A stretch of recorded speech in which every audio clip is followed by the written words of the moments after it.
hvala za čestitke. Objektivno je velika razlika med tekmo v prvem krogu proti Partizanu in danes proti Slovanu. Gre za ekipe, ki nekako ne sodi v isti rang.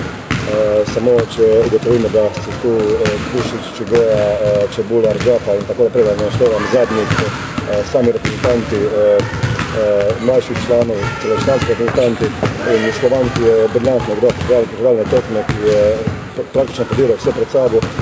Ni bilo pričakovati, da bomo danes zmagali tekme, vsaj ne v teh četvrtih krogih. Smo pa dokazali, da tudi če ne igramo pametno, sposobni z veliko dozo borbe zmagati tudi boljše nastope. Zdi se mi, da je danes prišla tudi potrditev, da vam je uspelo sestaviti znova sila konkurenčno ekipo za Ligo. Ja, kako sem že povedal, danes nismo igrali pametno, nismo pokazali tisti repertoar, ki ga sicer imamo, da to je tudi Slovan, ki je igral odlično obrambo. Sem pa še posebej vesel, da smo tokrat uspeli zmagati tako ekipo brez šuta za 3 poena, torej 4 trojke v 40 minutah. Vse ne gre za to, da nismo zadelali, ampak enostavno nam niso dovolili metati. Moram povedati, da smo točno vedeli, da nevarno kriti od Čigoja, Čebular in Džapa. To je tudi bilo in 30 dali, mislim, da 50 točk do 69. In kljub temu, da nismo maksimalno ustavili, mislim, da smo zasluženo zmagali in da smo pač še nekaj dni pretekli, skoraj da bili sigurni, da bomo zmagali. Ta zadnja trojka Džapa je 6 razlike, realnih 10. Odlično, ne smemo zaspati na lavorikah, na teh dveh zmagah.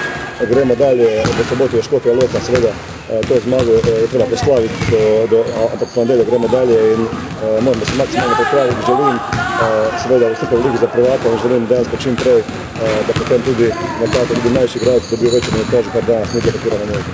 V koncu morda še samo vprašanje, napovedali ste mi, da pričakujete polno dvorano, vendar pa tako polno verjetno tudi vi niste pričakovali. Moram priznati, da sem pričakoval.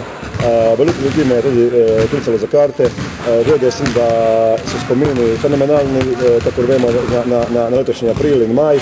In mislim, da so ljudje željni košarke, ob tem je tudi, kako vemo, liga nepadna in tisto peto kolo, ko bi igrali doma, ne igramo, tako da mislim, da na tekmo še 4 mesec.